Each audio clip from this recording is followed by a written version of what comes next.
والله يا مدار بالله يا مدار تالله يا مدار قرآن الله يا مدار إن بارك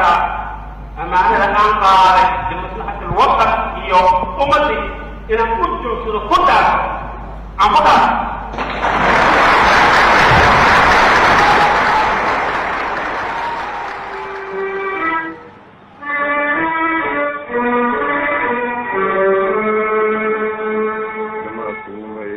كما ميكي قول هلالي قول هلالي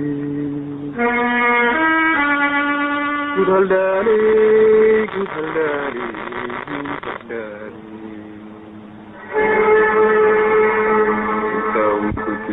الكاو كوديو قول هرو تشري قول هلالي قول هلالي قول هلالي قول هلالي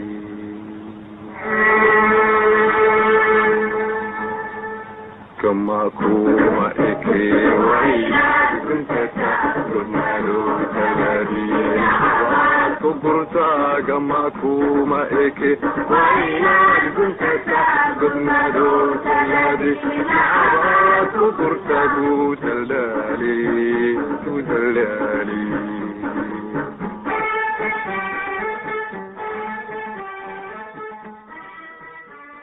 mudane aadan cabdulle cismaan dacar wuxuu ahaa madaxweynihii ugu horreeyey jamhuuriyadda soomaaliya markay xornimada qaadatay sannadkii 1960kii aadan cabdulle cismaan wuxuu ku dhashay tuulada jawiil oo ka tirsan gobolka hiiraan sannadku markuu ahaa 1908 mudane aadan cabdulle cismaan allah u naxariistee wuxuu ahaa madi oo carruur kale lama aysan dhalanin aabbihiina wuxuu ka tirsanaa daraawiishtii sayid maxamed cabdulle xasan ilaa sannadkii 1920kii inuu ku dhashay maxaan ku iraahdaa maartay magaalo yar oo u dhow maartay maxaan ku iraahdaa maartay jawiil la yiraahdo oo u dhow beledweyne u dhow inuu ku dhashay aabiisi hooyis inay kala tageen asigoo yar kadibna maartay ay u soo guureen baydhabo aabihiisa macalinka noqday uu baydhabo maartay xogo uu joogay kadibna uu shaqo bilaabay oo ciidankii Talyaaniga xer ay leeyihiin oo ku yaali bay iyo maxaan ku yiraahdaa meesha leeyahay shabeellaha hoos inuu shaqo ka bilaabay marka odaga aabihii wuxuu ahaa wuxuu ka qayb galay dagaaladii sayid maxamed cabdulle xasan daraawiishti awowha wuxuu aaday dagaalkii ka socday waqooyi دراويشتها 1912 13 15 عمل بو حق آذيها سو درويشها وحونا صون نغضي مركي سيد كالجبي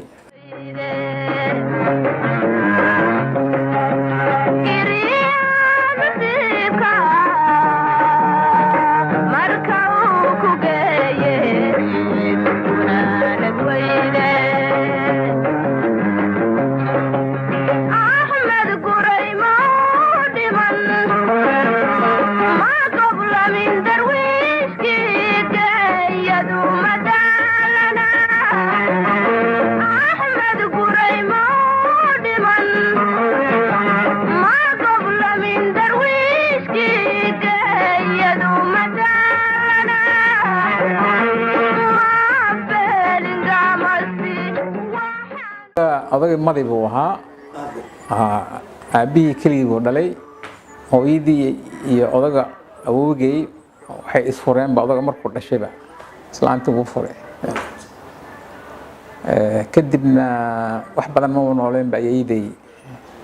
waxaan u malaynayaa isagoo 3 sano 2 sano jiray inay dhimatay isaga xasuustiisii wuxuu yiraahdaa ilaa aan ka soo gaaray 6 sano waxaan ku soo baraarugay ayeeyday وأنا الأيدي اللي جوج هايدي أبيه دشيء. مدن آدن عبد الله عثمان وحول على سيدات عرورة أوكلا اللي هو اللي يلبق قبضه وحين النقدين دقاتير إنجنيرو يدق عليه هنو تاسو كدلتي إنه أبوه تكون جري إني برتان وحدلك يدتك واحتريا وكغيب قادنا يلسمها الدلك عردنك وحانا هذا نول تضبع عرورة سكمدة إيه وحا أيسي دلين. أبيه الصومالي مركل ليه ومدحويني وجوه الرئي qoyskiisu sidoo ahaa baa la oranaya waxaa la odhanayaa qoyskaas 8 caruura waxaan u malaynayaa ilaa iyo 5 inay ka soo jeedaan baxda caafimaadka oo dhakhaatiir iyo maaragtay inay yihiin inta kalena injineer iyo inay abqaad injineer marka waxaa tusaale ah guriga wax walba yaaleen oo maabuurtu yaaleen wax walba yaaleen caruurtaasu halkaasi ka lugeyn jireen mudane aadan cabdulle cismaan wuxuu ahaa nin dadaal badan oo aad u jeclaa waxbarashada iyo inuu noloshiisa maareeyo wuxuuna wax ku bartay magaalada muqdisho isagoo bartay kalkaaliyanimada caafimaadka maamulka iyo dowlad wanaagga odaga baydhabo ka bilaabay inuu markaa isagoo 12 jir 12 sano jiro inuu keligiis isdabiro odaga wuxuu ahaa nin aanan helin nasiib oo aabba iyo hooyo korsada ma uusan helin odaga aabihiis wax ma haysan marka odaga asagaa shaqaysan jiray talyaaniga iskari maroodi buu ahaa mudane aadan cabdulle cismaan madaxweynihii ugu horreeyay Soomaaliya wuxuu sanadkii 1929 shaqo ka helay maamulkii Talyaaniga oo muddo badan uu u shaqeynayay sanadkii 1944 ayuu magaalada Muqdisho u yimid si uu ugu biiro xisbigii gobonnimadoonka ee SYL wuxuuna noqday lambarka 30aad ee xisbigaasi waxaana isku mar la diiwaan geliyay isaga iyo Allah u naxariiste marxuum Cabdullaahi Ciise Maxamuud oo ahaa lambarka 29aad ee ka horreeyay mudane aadan cabdulle cismaan aadan cabdulle cismaan wuxuu ahaa reer beledweyne ku sugnaa beledweyne ku shaqaynaya oo ku noolaa laakiin marmar wuxuu safar ku imaan jiray xamar safaradiisa mid ka mid ah uu yimi wuxuu la kulmay dhalinyaradii markaasi aasaastay ama asaaskeeda waday ee SYL dhalinyaradii dhageystay afkaartooda la dhacay asagoo waxba markaa u sheegay wuu baxay beledweyne ku noqday saaxiibadiisu kulmiyey oo reer beledweyne la ahaa oo Sheekh Cali Jumcaale dad badan waaweyn ay ka mid yihiin ayagiiba u sheegay wuxuu dhalinyaro noocaas ahaa xamar waxay ku aasaastay Somali Youth Club oo afkaartooda sida ay tahay inaan ku biiraan rabaa oo la dhacay afkaartooda afkaar Soomaaliyeed fiican inaan ku biiraan rabaa wuxuu weydiiyay ma igula biiraysaan nigu raacsantiin raacisan ma ku darsanaa horta xisbiga saas ku soo galay saaxiibadiisna uu soo waday uu keenay marka leegada saasay ku galeen waxaan qoray anuu yacni beledweyne inaan qortaan uga soo tegay oo xamar ka qorto cabdullaahi ciise asaguna yiri ii soo qor marka awalan leegadii waxaan ahaan uu nambarkii cabdullaahi baan ka dhigay nambarkii 29aad ka horreysay intii qoratay anuu nambarkii 30aad baan noqday taariikh nololeedka Allah u naxariistee madaxweynihii hore aadan cabdulle cismaan aadan cadde waxaan ka xasuusan karaa waxa aan inta badan gurigan ku soo koray inta badan looga sheekaysan jiray gurigan ku soo koray wuxuu ahaa guri ay isugu yimaadaan dadkii horseedkii leegada SYL maxaa yeelay aabbahay Allah u naxariistee wuxuu ka mid ahaa dhalinyaradii halganka soo gashay oo la dagaalami jirtay gumaysiga Talyaaniga isaga iyo 11 uu ku jiro yaa waxaa lagu soo eedeeyay inay qalaaso iyo banaanbaxyo ka soo horjeeda lid ku ah mustacmarka gumaysiga Talyaaniga waxaa lagu xukumay 30 sano lagu xukumay markii ay dhameysteen 8 sano iyo 9 sano in ku dhawaada 1961 Julaayo yaa la soo daayay kulli wax alla wixii u xirnaa SYL-ka marka waxyaabihii ka hadli jireen waxaa ka mid ahaa wixii la soo maray halgankii la soo maray waxay ka hadli jireen sidii loola dagaalamay Talyaaniga taariikho iyaga u dhaxeeyay dadkii halgamayaasha ahaa oo markaas sheekeysanayo reflection sameynayo soo xasuusanayo wixii dhacay halgankii la soo maray intii dhimatay intii loo xiray intii dhaqaale ku bixisay waxaas oo idil marka waxyaabaha dhageyga ku soo dhici jiray waxa ka mid ahaa markay ka hadlayaan aadan cabdulle cismaan oo markaas madaxweyne ahaa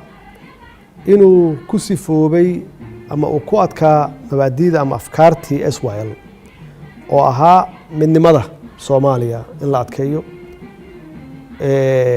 wadaniyadda la xoojiyo sharafka iyo karaamada ummadda Soomaaliyeed inaysan gorgortan aysan galaynin qabyaaladda in laga fogaado ay tahay wax xun oo runtii dadka ummadda kala qaybinaysa ayna ahayd waxa mustacmarka uu isticmaalo si ummadda uu u qaybiyo oo u xukumo. anigu waxaan ku soo barbaaray markaa Soomaalidu ay raadinaysa inay xorriyad hesho inay shacaarka leegada ay ahayd in wax la barto rag iyo dumarba wiilal iyo gabdho waxaan sidaa ugu horeeyay gabdhihii ugu horeeyay ayaan ka mid ahaa iskool gala. sanadkii 1951 wuxuu mudane aadan cadde noqday gudoomiyihii gobolka Mudug iyo wakiilkii xisbiga SYL ee gobolkaasi. 1953 ayuu mudane aadan cadde u soo wareegay magaalada Muqdisho. sanad kadib sanadkii 1954 wuxuu noqday ku-xigeenkii golaha la tashiga ama Consiglio Territoriale oo uu Talyaanigu sameeyay markii dalka dib ugu soo noqday. sanadku markuu ahaa 1959 ayaa loo doortay inuu noqdo mudane aadan cadde gudoomiyihii ugu horeeyay ee baarlamaankii dowladda daakhiliga ahayd iyadoo uu xilkaasi hayay ilaa 1 July sanadkii 1960. From 54 ilaa 60 rol wuxuu ciyaaray weyn oo ahayd maxaa la yiraahdaa in Talyaanigii lala heshiiyo in Talyaanigii la ogolaysiiyo inay election local galaan inay galaan election maxaa la yiraahdaa in 56 election siyaasadeed la galaa oo SYL ay adkaato oo xukuumaddii iyada u soo wareegtay lagu dhaqmo siyaasad qabiileed ma aha Soomaali ay ahayd waxa programkeedu uu ahaa haddana programkaas waxaa hortaagnaa dhaqankii iyo culturekii Soomaalida oo qabiilku uu yahay maxaa la yiraahdaa base-ka noloshooda kolka wuxuu isku waday wuxuu ahaa maxaa la yiraahdaa ninkii Soomaalida isku hayay doorashadii ka dhacday koonfurta 1959 waxay ahayn 83% SYL baa qaadatay shakhsiyaad baa independent isu taagay oo doortay codbanaanka iyadoo SYL 83 leedahay buu qolo 5 lahayd vice presidentkii ka qaatay ayuu ku sameeyay jiray vice presidentnadii buu ku daray Cabdulqaadir Soobo waxa weey aadan Abdulsoo ka mid ahaa odayaashii SYL xorriyadda dalka oo halgamayay ka mid ahaa muddo dheer uu ka mid ahaa daaqilka marka la qaatanay wuxuu ahaa ninkii loo doortay gudoomiyihii baarlamaankii daaqilka. SYL oo u taagnayd in Soomaaliya la isku raadiyo lagana fogaado qabyaaladda dadkana wax la baro waxay muddo yar gudahood ku guuleysatay qalbiyada dadka Soomaaliyeed. sanadkii 1948 ayaa waxaa xaaladda koonfurta Soomaaliya ka wada hadlay 4 dowladood oo ku guuleystay dagaalkii labaad ee dunida kuwaasi oo kala ahaa Mareykanka, Midowgii Soviyeeti, Ingiriiska iyo Faransiiska waxaana la go'aamiyay in muddo 10 sano ah amaan ahaan loogu dhiibo koonfurta Soomaaliya dalka Talyaaniga. arrinkaasina waxaa ka gilgishay ururkii SYL iyo taageerayaashiisa waxaana dhacay dibadbaxyo iyo kacdoonno dadweyne. mudane aadan cabdulle cismaan waxa uu ka mid ahaa horseedkii leegada ee diyaariyey in qaab xisbi siyaasadeed sharciyeysan Talyaaniga xukunka ay kala wareegaan. ma wadaweyridan markuu inagu gaanshay amlaydiyo bilaawa markaanuu dakala boodnay ayaantii hanoolaatadii kulub ku argoostay من إلهي عاسي رجي دورع في إبليي قلبها بدكوي وقالي دالين كإرياي أيو تيمر كويري رجيك اسمعي واي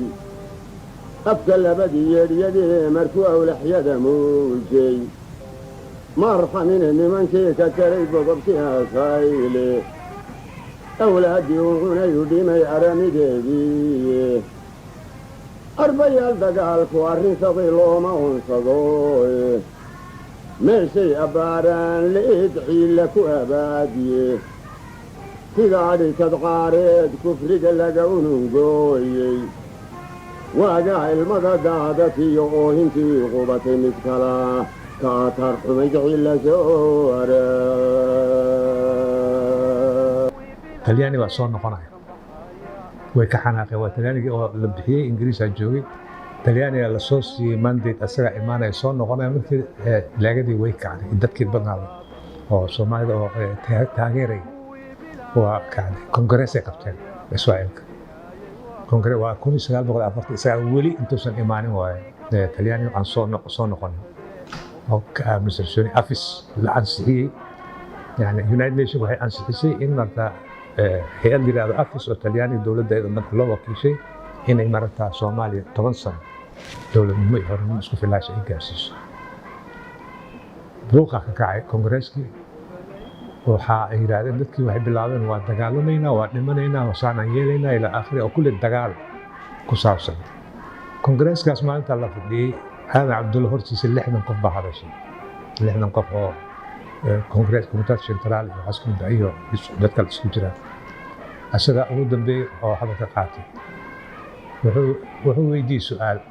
yani waa dagaalamaynaa kulligood waa dhimanaynaa waa fiican tahay okay laakiin hal su'aal khafiif ah ayuu weydiiyey wuxuu yidhi maxaan maal u haynaa maxaan hub u haynaa oo aan kula dagaalamnaa dagaalkaas haddaan kalena maku guuleysanayna su'aal macquul u keenay markii dambe ay isku noqdeen arrintii meesha markii lagu soo celiyey dowladdan oo European oo markaas xooggaada leh saad ula dagaalanto waxaad u baahan tahay hub yani hanti iyo hub oo meesha wuxuu u fasiray imaatag hadda ay imanayaan in aysan ahayn talyaani soo noqonaya ay tahay wakaalada United Nations ah ay tahay oo 10 sano muddo la siiyey 10kaas sano micnaheedu lagu sheegay in ay tahay in dadka Soomaaliyeed kartidooda iyo awoodooda iyo awoodaha gobonnimada sida loo isticmaalayo loo adeegsanayo ama arrimahooda ay u maamulan karaan lagu gaarsiinayo nin Australia ambassador ka ah baa la keenay oo lagu yaqaanay Furfurano Ancelotti la oran jiray ninkii markuu yimi markaa waxa la shaqay cid majority-ga dadka Soomaalida haysata oo durba 3 sano yani dariiq qalad la maray talyaanigu wana badan waa dalalka iyaga Faransiisku protocolka qarbiga ku adag ayay ahaayeen marka waxa la shaqay cidii haysata aqlibiyada Soomaalida waa su'aalkii ka soo dhacay marka waxa president ahaa Xaaji Maxamed Xuseen la oran jiray xamari ahaa laakiin tacliim buu doontay xisbiga fasax buu ka qaato Masar buu tacliim u doontay aadan cadda markaa si haya ahaa ku xigay baa golay dhexe gudoomiye u ah marka ninkii markuu yimi aadan caddu ka soo kordhacay wuxuu yiri saasaan u shaqeynaa aan wada shaqeyn aadan caddu golay dhexe u shiiriyay wuxuu yiri saasay talyaaniga inoo soo sheegeen hadaan la shaqeyn wixii halka dheer loo soo maray si ay xaqiiqooba 26 Juun 1960 waxaa calankii ugu horreeyay ee Soomaaliyeed oo xor ah laga taagay beerta xorriyadda ee magaalada Hargeysa 5 maalmood kadib oo ku beegnayd 1 Juulaayna waxaa xoroobay koonfurtii Soomaaliya sidaasna waxaa ku midoobay labadii gobol ee waaweynaa ee ka midka ahaa 5tii qaybood ee imberiyalistuhu uu u qaybiyey ummadda Soomaaliyeed 1 Juulaay oo ay israaceen waqooyi iyo koonfur waxay ahayd bilowgii guusha iyo rajada shacbiga Soomaaliyeed mudane aadan cabdulle cismaan wuxuu nasiib u yeeshay inuu noqdo madaxweynihii koowaad ee jamhuuriyadda xorta ah ee Soomaaliya زرعيو كدوكيه زود قلتنا وانغايو سومالو قلنتا اكتا ساكينوكو الرئيسو انسي ليلتين ايو ان قلانا سخينين زدح ويقي يوم مهرمو هدن زرغني وانغايو زبر الله كما يغابو زري ميزا نفضيدو زاحركي قلقوري زرعيو منسقامو انسي دو جنهي ايقو كان زيب كان زار horta marka hore inaynu dib u noqonnaa muhiim aho dalka uu hogaamiye ka noqday ee uu madaxweynihii koowaad ka noqday xaaladiisu sidee wuxuu ahaa dal qaybsan gumaystayaal kala duwan kala haystaan dadku kala system duwan yihiin dadku aanay isbaranin oo qofka Muqdisho jooga iyo qofka Kismaayo jooga iyo qofka Hargeysa jooga aanay isdhexgelin ayuu madaxweyne ka noqday oo looga tagay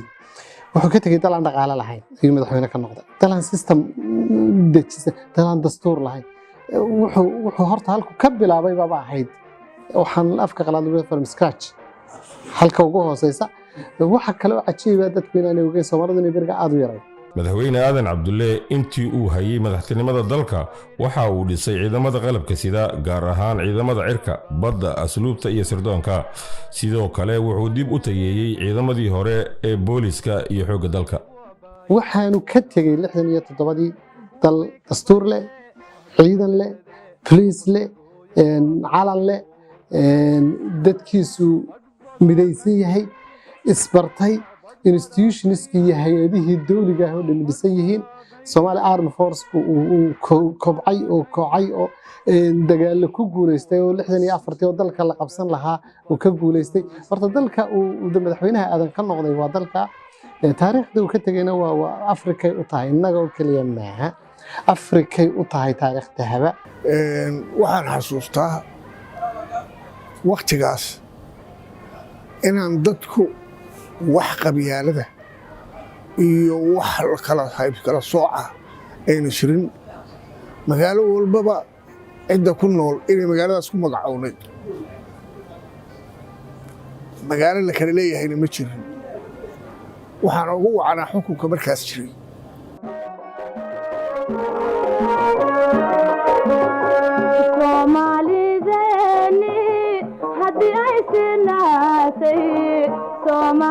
Soomaalideni hadday sinaatay isu samafalkeeduna waa daniyooseedo isu samafalkeeduna waa daniyooseedo nin lagu sexdo seexan cilibaad sidaaca seexan nin lagu sexdo seexan haseexan haseexan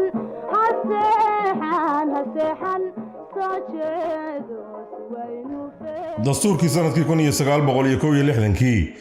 sharciga ugu sarreeya ee dowladdu ku shaqayso waa dastuur u taagan heshiis bulsho iyo in la isku raaco qaabka ay noqonayso dowladda dalkaasi yeelanayo haddaba sanad kadib markii uu madaxweynaha Soomaaliya noqday mudane aadan cabdulle cismaan aadan cadde wuxuu muddo yar gudaheed ku diyaariyay dastuurkii koowaad ee Soomaaliya ay yeelato dastuurkaasi waxaa 1961 loo qaaday laguna ansixiyay afti dadweyne 60kii markii la gaarayna oo labada gobol ay midoobeenna madaxweynihii ku meel gaarka ahaa baa loo doortay ilaa 61kii baa dastuurka la ansixiyey markii dastuurka la ansixiyayna doorashu galay isaga shaqal jimcaha tartamay asaga ku guuleystay doorashadii ilaa 67 madaxweynihii qaranka ah xilligaasi uu mudane aadan cabdulle cismaan ahaa madaxweynaha Soomaaliya waxay martigelisay qaxooti badan oo siyaasadeed oo ka soo kala haajiray dalalka Kenya iyo Itoobiya 1963 markii Kenya ay xornimada ka qaadatay boqortooyada Ingiriiska madaxweyne aadan cabdulle waxa uu siiyay ikhtiyaar kukuuyadii ka tirsaneed dhaqdhaqaaqii maamulka ee ku noolay Soomaaliya mar haddii dalkooda uu xoroobay inay kala doortaan in haddii ay rabaan ay dalkooda ku laaban karaan iyo in ay Soomaaliya ku noolaadaan iyagoo haysta deganaansho rasmi ah. All Kenyans living in the Somali Republic, whether united for Mau Mau activities or not, will be given full protection. In fact, their existing status will not be changed unless they choose to do so. dagaalkii 1964 intii uu xukunka hayay madaxweyne aadan cabdulle cismaan waxaa dalka la soo gudboonaaday marxalado aad u adag oo caqabad ku noqday hanaqaadkii jamhuuriyaddii curdunka ee Soomaaliya tusaale ahaan sanadkii 64 waxaa dalka soo weeraray guutooyin iyo gaasas ka tirsan ciidamadii xabashida oo ka amar qaadanayay boqor Hayle Salaase dowladnimada Soomaaliya oo xilligaas cusbeed iyo dalka oo ku jiray waqti doorasho ayaa dad badan geliyay warwar iyo dareen laakiin hogaamintii wacnayd ee mudane aadan cabdulle cismaan waxa ay keentay in Soomaalidu gacanna ay ku codeeyaan gacanta kalena ay dalkooda ku difaacdaan dagaalkii 64kii Soomaalidu si geesinimo leh ayay dalkooda u difaacdeen guushiina ay u hantiyeen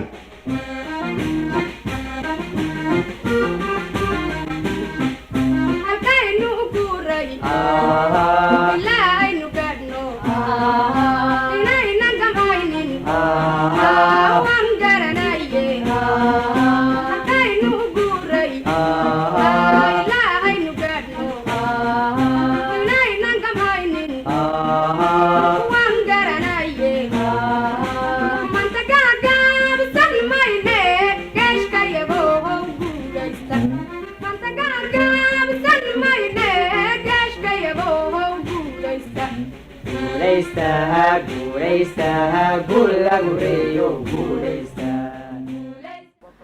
madaxweyne la jecel yahay oo dadku iskugu mid yahay oo taariikh ku leh dalka ayuu ahaa aadan cabdulle cismaan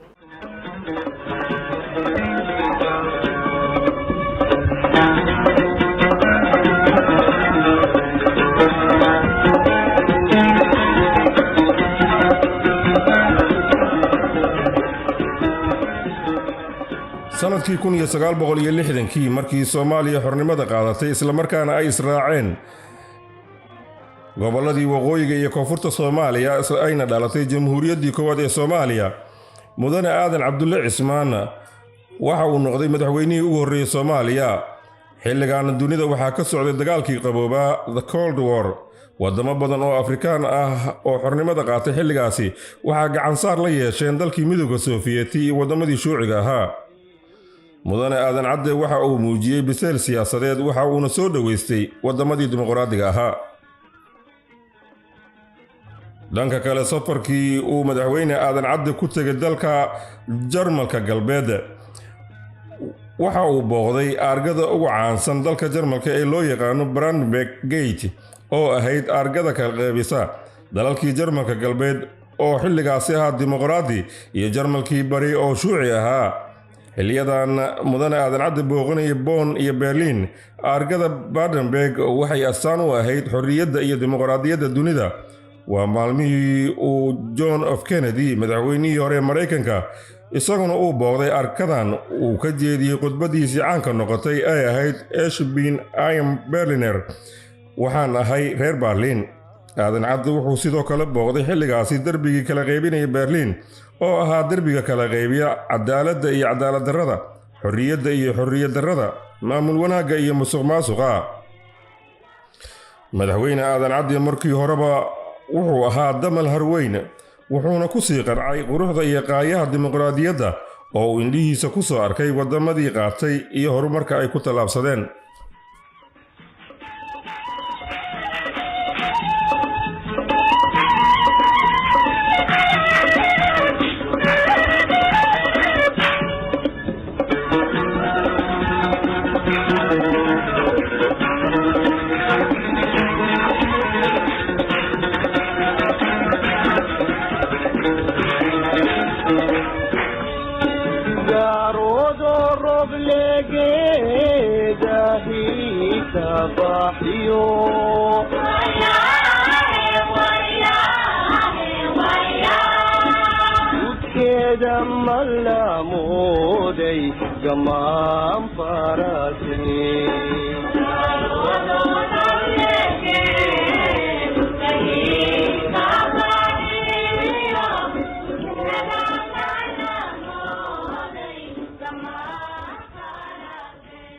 madaxweyne aadan cabdulle cismaan allah u naxariistee waxa uu dalka Jarmalka la soo saxiixday heshiisyo waaweyn sida dhismaha booliska Soomaaliyeed waxbarashada iyo kobcinta kaabayaasha dhaqaalaha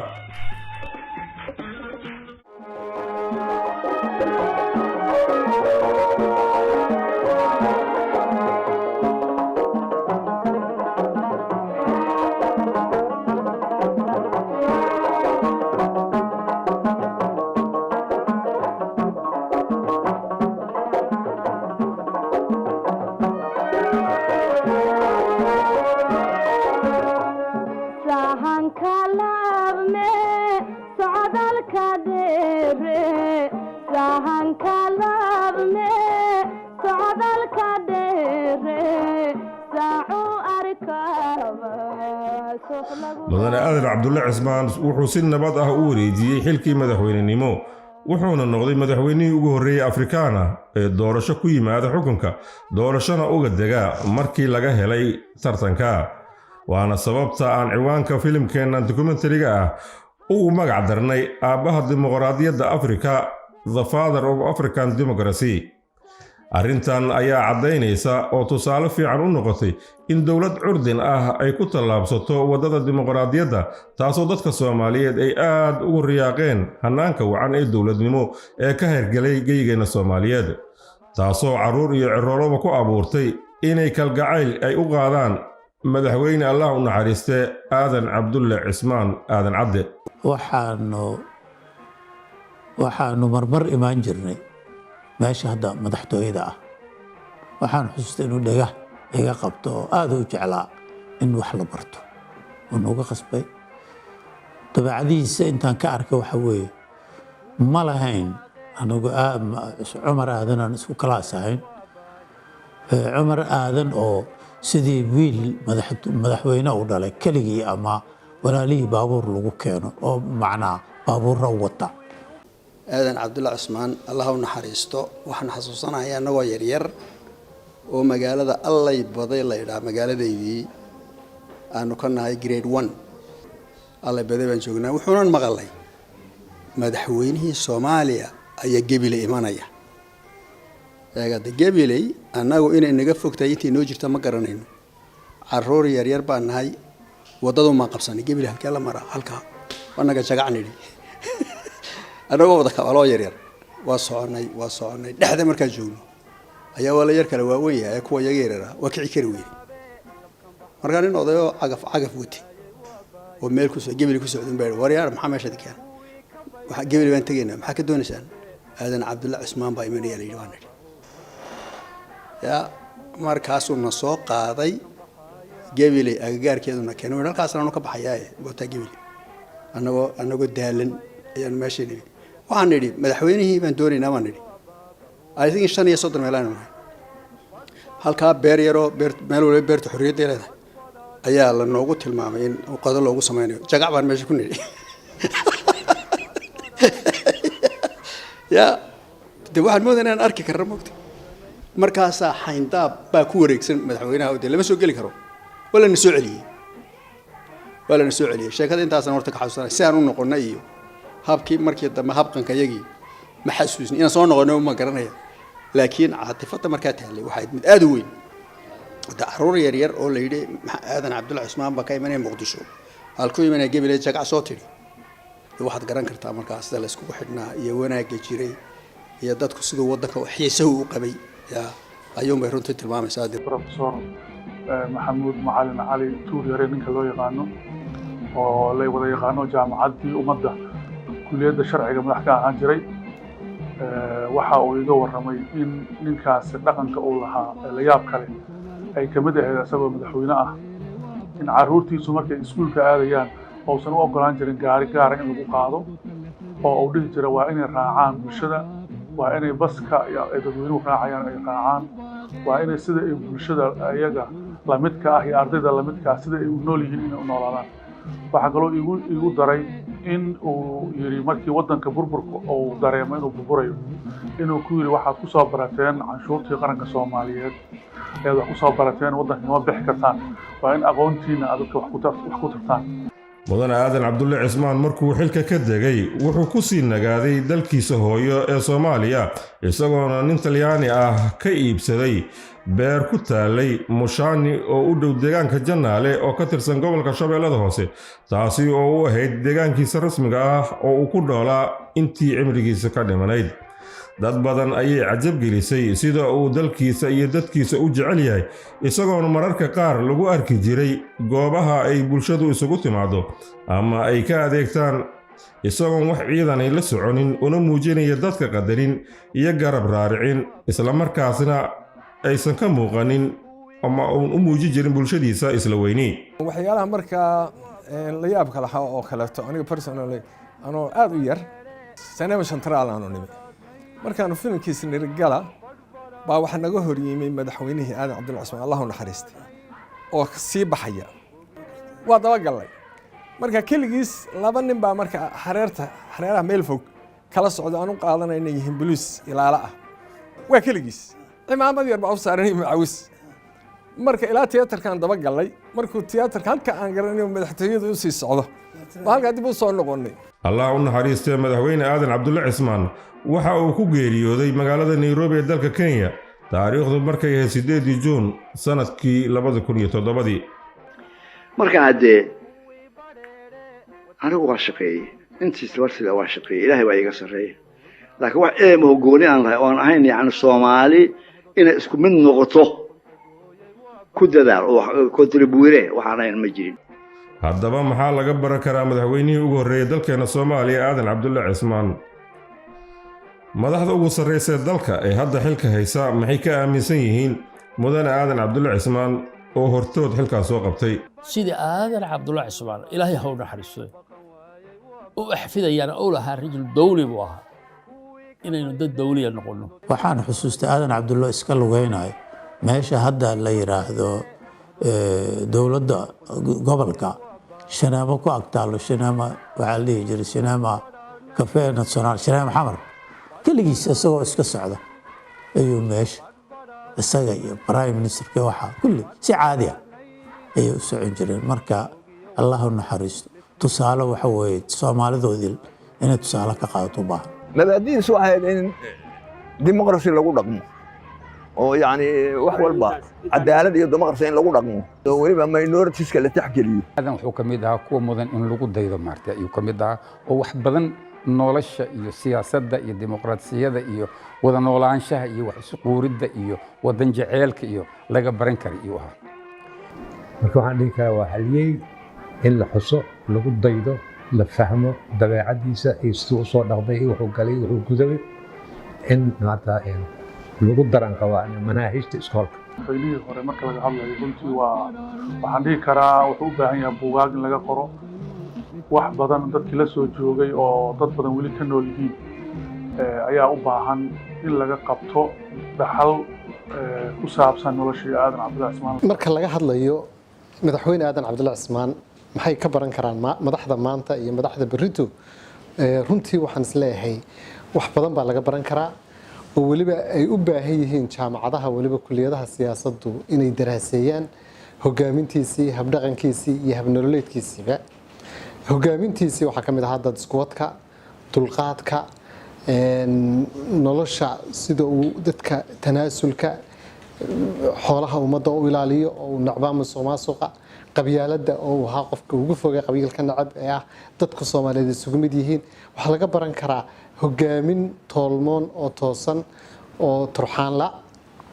waxa kaloo laga baran karaa habdhaqanka madaxweyne laga rabo qoyskiisa waxa laga baran karaa caruurtiisa sida loo u koriyay waxa laga baran karaa simplicity-ga inuu ahaa qof tadaawuc badan oo isdhulrig badan oo aan dhibaato badnayn oo dadka dhibaatayn oo aan afkiisa iyo adinkiisaba laga nabad galo waxa ugu weyn laga baran karaa aan islaahay waa dimuqraadiyadda iyo sida uu jeclaa xorriyadda xilligiisii aan weligii aan qof la xidhin aan lagu xasuusan qof Soomaaliyeed oo la xidhay sida uu ilaalin jiray sharciga iyo dastuurka iyo ku dhaqanka dastuurka ta ugu weyn aan islaahay madaxda mustaqbalka iyo madaxda maanta joogta iyo madaxda shalayba ay ka baran karaan waxa weeye qofku soo qabtay xilka madaxweynaha inuu tusaale noqdo tusaale u noqdo nabadda tusaale u noqdo dadwadka tusaale u noqdo Soomaalinimada tusaale aabba noqdo aabbaha qaranka noqdo ayaa intii uu xilka hayay iyo intii dambe ee uu ahaa madaxweynihii hore ee uu janaale deganaaba wuxuu ahaa aabbaha ummadda Soomaaliyeed waxaan isleeyahay waxaas oo dhan baa laga baran karaa mid waxa weeye shakhsigiisa aabbanimada qoyska ninkaas yaa kaga dayasho wuxuu lahaa tusaale uu hoose aabba wanaagsan ilmihiisa tarbiyad wanaagsan siiyay maanta ku jaamacadan banaadir la yiraahdo Cabdulqaadir baajin waxa nala joogay Cismaan Cabdulqaadir oo isaguna Itaaliya waxa isku baranaya jiray Maxamed gabadhiisa oo Caaliye la yiraahdo waxay joogtaa Toronto waa dentist dad wuxuu soo saaray ilmo wadankoodana waxa uu qabtay mujtamac ay tagaana ka soo dhalaalahay waxa lagu xasuustaa oo soo maray marxaladaha soo maray inuu ahaa runtii nin ku adag afartaas mabaadi iyo shanta mabaadi ay aaminsanaayeen halgankii iyo howlwadeenadii iyo platformkii SYL oo ahaa midnimada wadaniyadda dowlad wanaagga sharafka Soomaaliya qabyaalad in laga fogaado waxaa soo idil runtii wuu ku sifoobay inaan ku faani karno inuu ahaa madaxweynihii Afrika soo maray oo ugu horeeyay oo ku yimid si dimuqraadiyad ah kuna tegay ama xukunka ku wareejiyay si dimuqraadiyad ah waana wax loo baahan yahay hadda naftigeeda inaan ka baranno oo aan uga dayanno iyo mabaadi'dii SYL-ka naftigooda ay haysteen oo ahayd haddaan u baahannahay midnimo Soomaaliyeed, haddaan u baahannahay oo baahi weyn u qabnaa, haddaan u baahannahay wadaniyad bacdamaa muddo dheer ummadda Soomaaliyeed qabiil iyo qabyaalad loo qeybiyey in laga fogaado oo wadaniyadda la xoojiyo. haddaa la rabaa in aan dowlad wanaag ka shaqeyno oo musuqmaasuqa dowlad waa ku duntaaye waana soo aragnay khibraddeedana waa leenahay aan ka fogaano iyo sharafka Soomaaliyeed inaan aanan gorgortan laga gelin iyo karaamada ummadda Soomaaliyeed gorgortan aan laga gelin. runtii wuxuu ahaa tusaale aadan cabdulla cusmaan tusaale u ahaa dadkana inaan xasuusino oo maskaxdooda runtii aysan ka bixin. haddii la arko madaxweynahaas mas-uulkiisana macnaheedu waxay tahay halgankii lasoo maray SYL soo martay inaan xasuusnaano, dimuqraadiyaddana inaan xoojinno oo aan adkeenno inaan xasuusnaano. marka runtii waa tusaale wax laga baran karo. allah u naxariisto madaxweynaheena hore aadan cabdulla cusmaan, jannadiisii iyo naxariistiisina allah siiyo. qabiilka dhaafno eregna aynu gaarno, inaan qabiilka dhaafno eregna aynu gaarno, cudurka aan dhammayno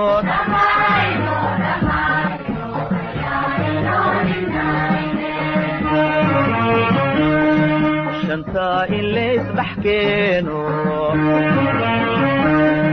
dhashoodu wada cayaarto badhbadhaadhay bogiyo wadano liftaynu boganay ku badhbadhaadhnay